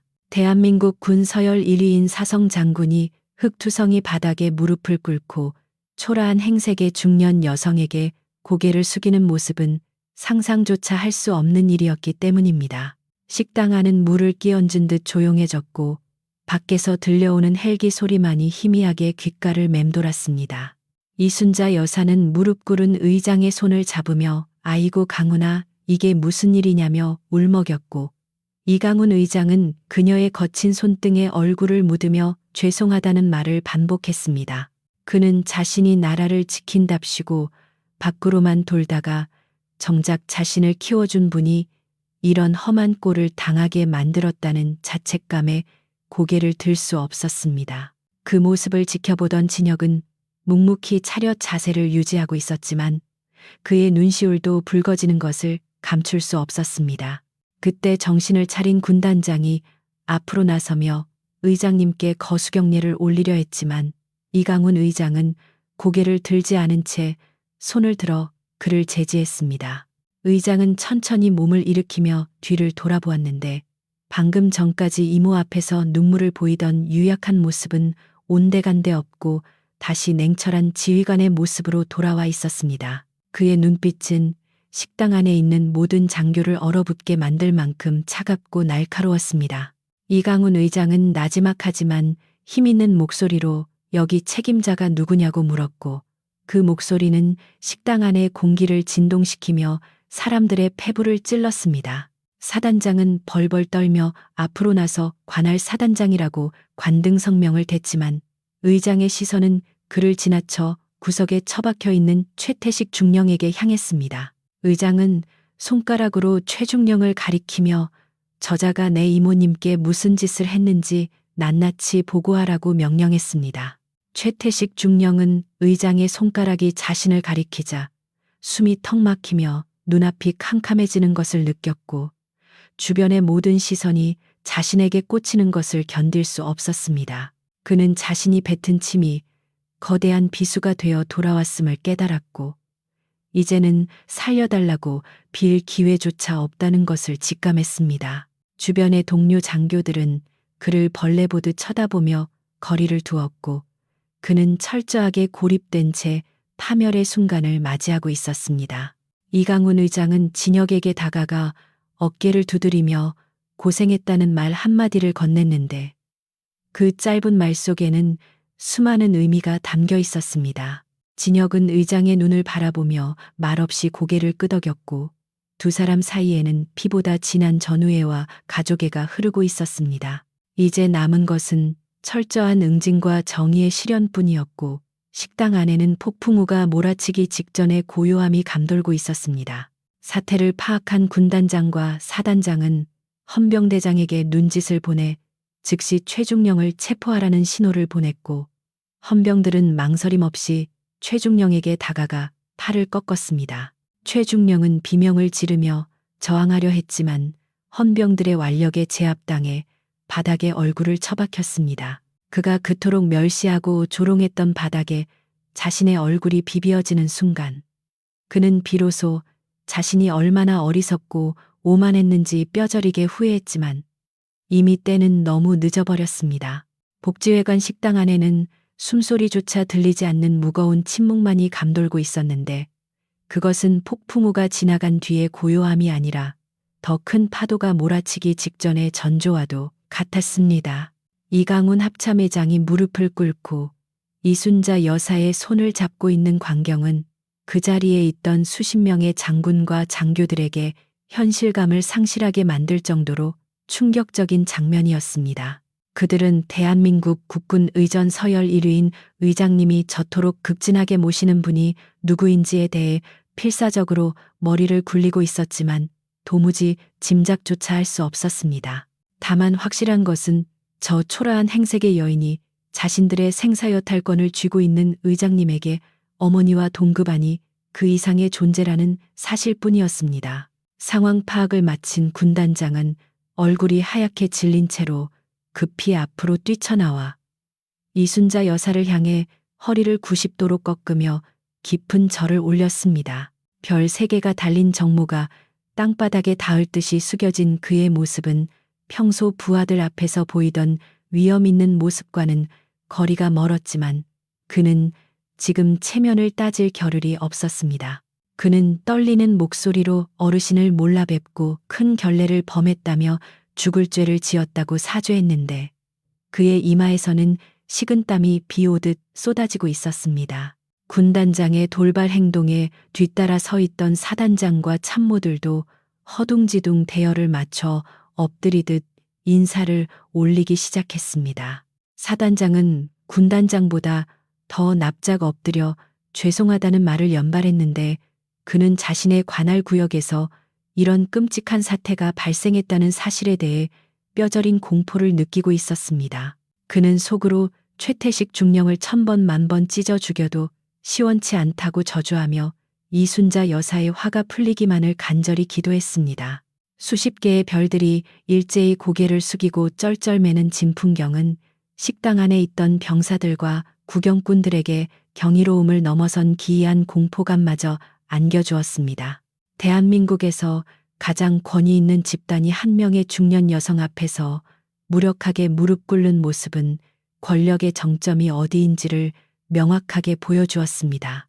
이순자 여사는 갑작스러운 장군들의 큰절에 당황하여 어쩔 줄 몰라 하며 이강훈 의장의 팔을 붙잡고 제발 일어나라고 손을 저었습니다. 그녀는 평생 시장 바닥에서 장사를 하며 살아왔기에 이런 과분한 대접과 고위층의 굽신거림이 익숙지 않았고 오히려 부담스럽게만 느껴졌습니다. 그녀는 자신은 괜찮으니 그만들 하라고 만류했지만 장군들은 이강훈 의장의 눈치를 살피며 감히 고개를 들 생각조차 하지 못하고 부동자세를 유지했습니다. 그들의 등 뒤로는 식은땀이 흘러내려 군복을 축축하게 적시고 있었고 다리는 후들거려 금방이라도 주저앉을 것만 같았습니다. 이강훈 의장은 천천히 자리에서 일어나 차가운 눈빛으로 고개를 숙이고 있는 장군들을 내려다보았는데 그의 표정에는 분노를 넘어선 싸늘한 경멸이 서려 있었습니다. 그는 낮지만 울림 있는 목소리로 내 이모님은 부모님을 일찍 옆인 나를 친자식처럼 키워주신 분이라며 내게는 어머니나 다름없는 분이라고 소개했습니다. 그 말이 떨어지자마자 장군들은 마치 감전이라도 된 듯 몸을 움찔거리며 더욱 깊이 고개를 숙였습니다. 의장의 입에서 직접 나온 관계에 대한 확인은 이 사태가 단순히 불미스러운 사건으로 끝나지 않을 것임을 예고하는 사형 선고와도 같았습니다.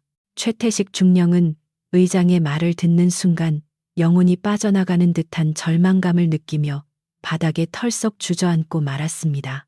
그는 자신이 술집 마담이라고 조롱하고 잡상인 취급을 했던 여자가 합참의장의 어머니와 같은 존재였다는 사실을 깨닫고 혀를 깨물고 죽고 싶은 심정이었습니다.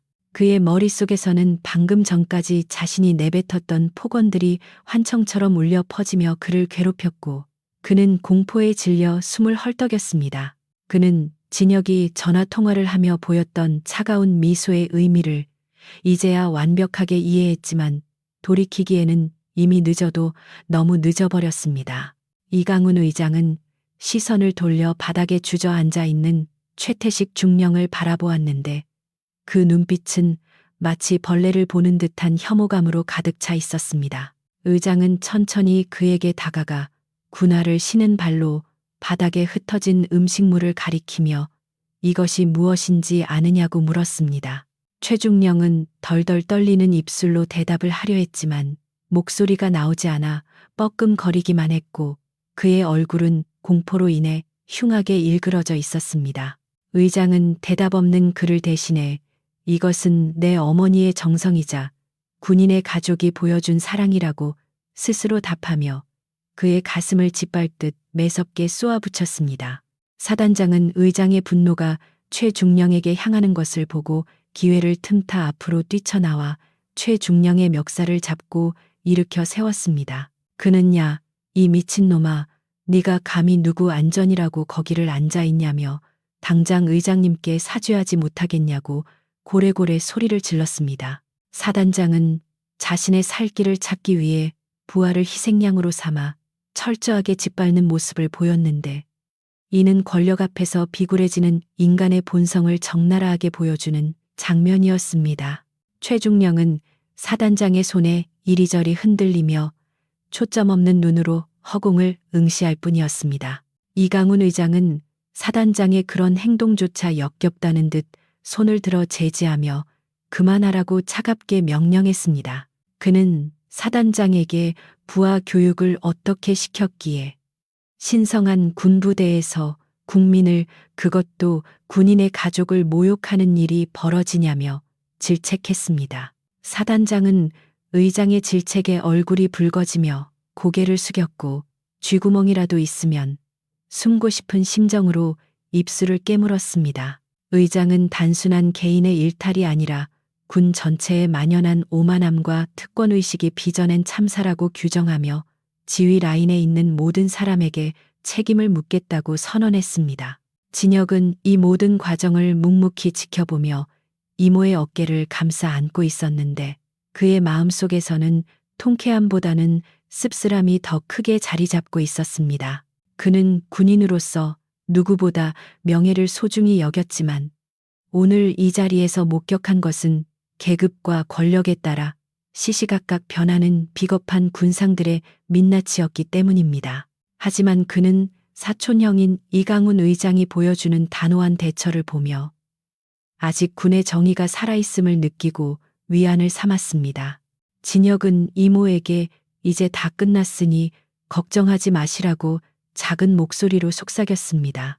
이강훈 의장은 헌병대장을 호출하여 최태식 중령을 즉시 긴급 체포하고 군 형법상 가능한 모든 혐의를 적용하여 엄중하게 수사하라고 지시했습니다. 헌병대장은 우렁찬 목소리로 복명복창하며 최중령에게 수갑을 채웠고, 최중령은 그제야 정신이 든 듯 살려달라고 비명을 지르며 의장의 바짓가랑이를 잡으려 했습니다. 하지만 경호원들이 재빠르게 그를 막아서며 바닥에 제압했고, 그는 짐승처럼 울부짖으며 식당 바닥을 긁어댔습니다. 그 처절하고 추한 모습에 주변에 있던 병사들은 고개를 돌려 외면했습니다. 의장은 끌려가는 최중령을 향해 너는 군복을 입을 자격이 없는 쓰레기라고 일갈하며 다시는 내 눈에 띄지 않게 하라고 덧붙였습니다. 그 말은 최중령의 군 생활뿐만 아니라 그의 인생 자체가 사회적으로 매장되었음을 의미하는 파면 선고나 다름없었습니다. 식당 안에 있던 모든 사람은 의장의 서슬퍼런 판결에 숨을 죽였고 공포심은 극에 달했습니다. 최중령이 질질 끌려나가며 남긴 비명소리가 복도를 타고 멀어질 때까지 식당 안에는 무거운 정적만이 흘렀습니다. 소란이 정리되자 이강훈 의장은 표정을 풀고 다시 이순자 여사에게 다가가 부드러운 목소리로 많이 놀라셨죠? 라며 따뜻하게 위로했습니다. 그는 주머니에서 손수건을 꺼내 이모의 옷에 묻은 얼룩을 직접 닦아주었는데, 그 모습은 방금 전까지 호랑이처럼 포효하던 지휘관의 모습과는 전혀 다른 다정다감한 조카의 모습이었습니다. 이순자 여사는 그런 조카의 모습에 눈시울을 붉히며 고맙고 미안하다는 말을 반복했습니다. 그녀는 권력의 정점에 서서도 변하지 않은 조카의 효심에 깊은 감동을 받았습니다. 주변에 있던 장군들은 의장과 이순자 여사의 다정한 모습을 보며 안도의 한숨을 내쉬었지만 여전히 긴장의 끈을 놓지 못하고 부동자세로 대기하고 있었습니다. 그들은 오늘 이 사건이 자신들의 인사 고과에 어떤 영향을 미칠지 계산하느라 머리가 복잡해졌고, 앞으로 닥쳐올 감찰과 문책을 생각하며 암담한 기분을 느꼈습니다. 하지만 그 누구도 감히 불만을 표출할 수는 없었기에 그저 의장의 처분만을 기다리는 처량한 신세가 되었습니다. 이강훈 의장은 진혁을 불러 오늘 네가 보여준 침착함과 용기가 이모님을 지켰다며 대견해했고 진혁의 어깨를 힘주어 두드려 주었습니다. 그는 주변의 지휘관들에게 들리도록 큰 소리로 강진혁 상사는 내 사촌 동생이자 자랑스러운 대한민국의 특수부대원이라고 공표했습니다. 이 말은 진혁에게 든든한 배경이 되어줄 뿐만 아니라 앞으로 군 생활을 하는 동안 그 누구도 그를 함부로 건드리지 못하게 만드는 강력한 보호막이 되어줄 것이었습니다. 진혁은 의장의 배려에 감사하며 절도 있는 거수경례로 답했습니다. 의장은 마지막으로 식당 안에 있는 병사들을 둘러보며 오늘 본 것을 마음에 새기고 군인으로서 무엇이 진정한 명예인지 생각해보라고 당부했습니다. 그는 병사들에게 너희들이 지켜야 할 것은 상관의 비위가 아니라 국민의 생명과 존엄성이라는 사실을 잊지 말라고 강조했습니다. 병사들은 의장의 진심 어린 훈시에 감동하여 큰 목소리로 충성을 외쳤고 식당 안은 우렁찬 함성으로 가득 찼습니다. 그것은 단순한 구호가 아니라 잃어버렸던 군인 정신을 되찾는 울림이었습니다. 이강훈 의장은 이순자 여사의 손을 잡고 식당을 나서며 준비된 차량이 아닌 진혁의 안내를 받아 부대 밖으로 걸어 나가겠다고 말했습니다. 군단장과 사단장은 황급히 길을 터주며 뒤를 따르려 했지만 의장은 수행을 거부하고 오직 가족끼리 시간을 보내고 싶다는 의사를 밝혔습니다. 의장과 이순자 여사 그리고 강진혁 상사가 나란히 걸어나가는 뒷모습은 석양빛을 받아 길게 그림자를 드리웠고 그 모습은 어떤 웅장한 그림보다도 아름답고 위엄있어 보였습니다. 식당에 남겨진 장군들은 그들이 사라진 뒤에도 한참 동안 자리를 뜨지 못하고 멍하니 서 있었는데 그들의 뇌리에는 오늘 겪은 충격적인 사건들이 깊이 박혀 지워지지 않았습니다. 그들은 자신들이 쫓았던 권력의 허무함과 진정한 권위가 어디에서 나오는지 깨달았고 부끄러움에 고개를 들 수 없었습니다. 헌병들은 바닥에 흩어진 음식물을 치우기 시작했고 식당은 서서히 일상으로 돌아갈 준비를 하고 있었지만 그곳에 남겨진 교훈은 영원히 기억될 것이었습니다. 이 사건은 삽시간에 전군으로 퍼져나가며 전설적인 일화로 회자되기 시작했고 갑질을 일삼던 간부들에게는 경종을 울리는 계기가 되었습니다. 별들이 빗자루든 아주머니에게 절을 했다는 이야기는 군대를 넘어 사회적으로도 큰 반향을 일으키며 진정한 노블레스 오블리주가 무엇인지 보여주는 사례로 남게 되었습니다.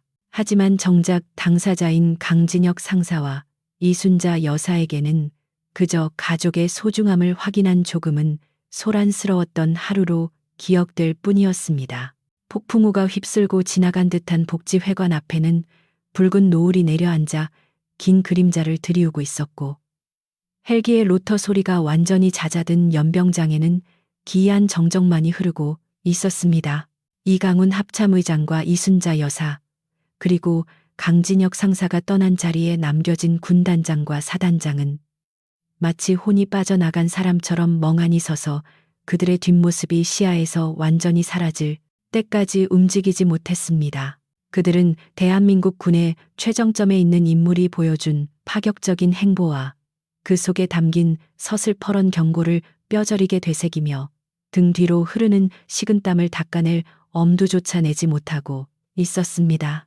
그들 역시 군림하는 자가 아니라 봉사하는 자라는 군의 본질을 잊고 지냈던 것은 아닌지 스스로를 돌아보게 만드는 무거운 침묵의 시간이었습니다. 식당 안에서는 헌병들과 병사들이 바닥에 흩어진 음식물을 치우고 있었는데 그들의 손길은 그 어느 때보다 조심스럽고 정성스러웠습니다.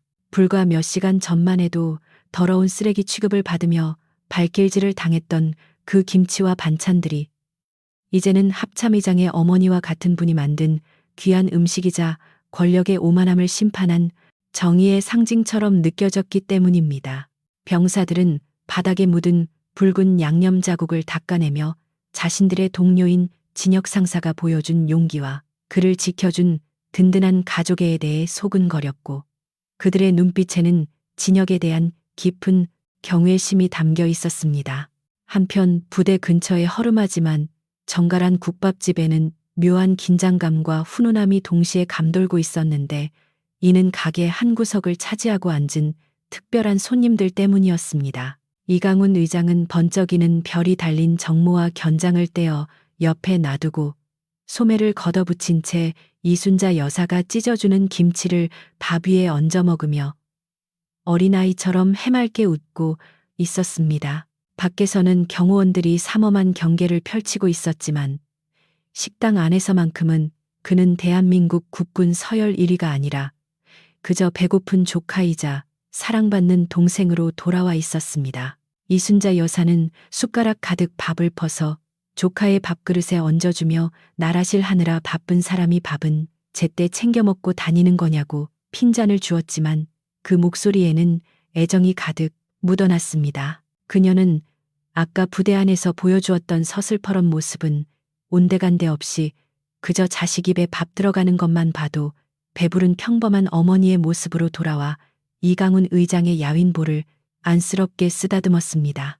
이강훈 의장은 이모의 투박한 손길을 느끼며 경무에 시달리던 피로가 눈 녹듯 사라지는 것을 느꼈고 마음의 고향에 돌아온 듯한 편안함을 만끽했습니다. 진혁은 그 모습을 묵묵히 지켜보며 국밥 국물을 떠먹었는데 그의 가슴속 깊은 곳에서 뜨거운 무언가가 울컥하고 치밀어 오르는 것을 느꼈습니다. 그는 오늘 하루 자신이 겪었던 수모와 분노, 그리고 반전의 드라마가 결국은 이 소박한 밥상 하나를 지키기 위한 과정이었다는 생각이 들었습니다. 거창한 정의나 국가의 안보도 중요하지만 결국 군인이 목숨을 걸고 지켜야 할 것은 사랑하는 가족이 마음 편히 밥 한 끼 먹을 수 있는 평범한 일상이라는 깨달음이 그의 뇌리를 스쳤습니다. 식사가 어느 정도 마무리될 무렵 이강훈 의장은 젓가락을 내려놓고 정색을 하며 진혁을 바라보았는데 그의 눈빛은 다시금 진지한 지휘관의 것으로 돌아와 있었습니다. 그는 진혁에게 오늘 일로 인해 군 내부에서 너를 보는 시선이 달라질 것이고 개중에는 시기하거나 줄을 서려는 자들도 나타날 것이라고 경고했습니다. 그는 권력이라는 것은 칼과 같아서 잘못 휘두르면 자신은 물론 주변 사람까지 베일 수 있다는 사실을 명심하고 항상 초심을 잃지 말라고 당부했습니다. 진혁은 의장의 조언을 깊이 새겨듣겠다며 고개를 끄덕였고 자신은 특전사 대원으로서의 본분에만 충실할 뿐 그 외의 것에는 눈길도 주지 않겠다고 다짐했습니다. 그는 사촌형의 배경을 이용해 편한 보직으로 이동하거나 특혜를 누릴 생각이 추호도 없었으며 오로지 실력으로 인정받고 싶다는 군인으로서의 자존심이 강했기 때문입니다. 이강훈 의장은 그런 진혁의 대답이 마음에 든다는 듯 흐뭇한 미소를 지으며 역시 내 동생답다고 칭찬을 아끼지 않았습니다. 식당을 나서며 이순자 여사는 경호원들에게까지 미리 포장해둔 떡과 과일을 나눠주며 고생한다고 등을 두드려 주었는데 경호원들은 당황하면서도 그녀의 따뜻한 마음 씀씀이에 감동하여 고개를 숙였습니다. 그녀는 높은 자리에 있을수록 아랫사람을 더 챙겨야 한다며 이강훈 의장에게도 신신당부했고 의장은 이모님의 말씀이 100번 옳다며 고개를 끄덕였습니다. 그 모습은 권위적인 군문화에 익숙해져 있던 사람들에게 진정한 어른의 품격이 무엇인지 보여주는 살아있는 교훈이었습니다. 며칠 후 군 검찰단과 감찰실의 합동조사 결과가 발표되자 전군은 다시 한번 충격에 휩싸였는데 최태식 중령에 대한 처분이 상상을 초월할 정도로 가혹하고 신속하게 이루어졌기 때문입니다. 최 중령은 품위 유지, 위반, 직권, 남용, 민간인, 모욕 등 적용 가능한 모든 혐의가 인정되어 즉각 파면 조치되었으며 군인 연금 수령 자격조차 박탈당하는 중징계를 받았습니다. 그는 군복을 벗겨지는 수모를 겪으며 헌병대의 손에 이끌려 영창으로 향했는데 그의 뒷모습은 권력에 취해 날뛰던 자의 최후가 얼마나 비참한지를 적나라하게 보여주었습니다. 또한 사건 당시 현장에 있었던 사단장과 연대장을 비롯한 지휘 라인에 있던 간부들도 지휘감독 소홀의 책임을 물어 보직 해임되거나 징계위원회에 회부되었습니다. 국방부는 이번 사건을 계기로 전군에 걸쳐 잘못된 갑질 문화를 뿌리 뽑겠다는 강력한 의지를 천명하며 대대적인 감찰과 교육을 실시했습니다. 병사들은 드디어 군대가 정신을 차렸다며 환호했고, 간부들은 몸을 사리며 병사들과 면회객들을 대하는 태도를 확 뜯어고치기 시작했습니다. 진혁이 소속된 부대의 분위기 또한 완전히 달라졌는데, 예전에는 간부들이 병사들을 하대하거나 면회 온 가족들을 귀찮게 여기는 경우가 종종 있었지만, 이제는 그런 모습을 찾아볼 수 없게 되었습니다. 위병소 근무자들은 방문객들에게 친절하게 응대했고, 간부들은 병사들의 고충을 귀담아 듣기 시작했습니다. 이것은 단순히 징계가 무서워서가 아니라 진혁과 이순자 여사가 보여준 사건이 그들의 양심을 찔렀고 무엇이 올바른 길인지 깨닫게 해주었기 때문입니다. 진혁은 사건 이후 쏟아지는 관심과 부담스러운 시선을 피해 묵묵히 훈련에만 매진했는데, 그는 자신을 특별하게 대우하려는 지휘관들의 호의를 정중하게 거절했습니다. 그는 여전히 흙탕물을 뒹굴고 산악을 뛰어다니며 동료들과 함께 땀 흘리는 것을 선택했고, 그런 그의 변함없는 모습에 부대원들은 진심 어린 존경을 표했습니다. 그들은 진혁을 합참의장의 사촌 동생이 아니라 실력과 인품을 겸비한 최고의 특전사 대원으로 인정하고 따르게 되었습니다. 계절이 바뀌어 낙엽이 지는 가을이 되었을 때, 진혁은 고된 훈련을 마치고 내무반으로 돌아와 창밖을 바라보며 깊은 생각에 잠겼습니다. 그는 문득 지난 여름 위병소 앞에서 땀을 흘리며 서 계시던 이모의 모습과 헬기에서 내려 무릎을 꿇던 형님의 모습을 떠올렸습니다. 그날의 사건은 그에게 군인으로서의 힘은 총구에서 나오는 것이 아니라 국민을 섬기는 자세와 사랑하는 사람을 지키려는 의지에서 나온다는 사실을 가르쳐 주었습니다. 진혁은 휴대전화를 꺼내 이모에게 안부 전화를 걸었는데, 수화기 너머로 들려오는 이모의 씩씩한 목소리는 지친 그의 마음에 활력을 불어넣어 주었습니다. 이모는 여전히 시장에서 장사하며 바쁘게 지내고 계셨지만, 목소리에는 자부심과 행복이 가득 차 있었고, 진혁은 그런 이모가 세상 그 어떤 장군보다 위대해 보였습니다. 그는 이모에게 이번 휴가 때 꼭 찾아뵙겠다고 약속하며 전화를 끊었고, 입가에는 옅은 미소가 번졌습니다. 부대 연병장에는 어둠이 내려앉고 있었지만 진혁의 눈은 그 어느 때보다 밝게 빛나고 있었는데, 그는 자신이 가야 할 길이 어디인지 명확하게 알고 있었습니다. 그는 어깨에 태극기를 부착한 군복을 입고 있다는 사실에 무한한 자부심을 느끼며 내일도 그리고 그 다음 날도 조국과 가족을 위해 헌신할 준비가 되어 있었습니다. 그에게 있어 진정한 명예란 별을 다는 것이 아니라 누군가의 든든한 방패가 되어주는 것이었습니다. 마지막으로 진혁은 밤하늘에 떠있는 수많은 별을 올려다보며 생각했는데, 저 별들 중 진짜 빛나는 별은 하늘에 있는 것이 아니라 땅에서 묵묵히 자신의 자리를 지키며 살아가는 사람들이라는 사실을 되새겼습니다. 그리고 그 사람들을 지키기 위해 존재하는 자신 또한 그 별들의 일부가 되어 어둠을 밝히고 있음을 깨달았습니다. 바람이 스치고 지나간 자리에 강인한 풀꽃이 다시 일어서듯 진혁은 군화끈을 단단히 조여매며 어둠 속으로 걸어 들어갔습니다. 세월이 흘러 전설처럼 전해 내려오는 이야기가 하나 있었는데, 어느 사성 장군이 시장 아주머니에게 무릎을 꿇었다는 믿기 힘든 실화였습니다. 사람들은 그 이야기를 들을 때마다 권력의 무상함과 겸손의 미덕을 이야기했고, 그 중심에 있었던 강진혁이라는 이름은 참된 군인의 표상으로 기억되었습니다. 비록 세상은 여전히 불합리하고 모순덩어리일지라도 어딘가에는 반드시 정의를 지키고 소중한 가치를 수호하는 이들이 있다는 사실은 많은 사람에게 희망의 불씨가 되었습니다. 그리고 대한민국 어딘가의 시장 골목에서는 여전히 호피 무늬 옷을 즐겨 입는 할머니가 국밥을 팔며 손님들에게 자랑스럽게 말하고 있을 것입니다. 우리 조카가 특전사인데 말이야.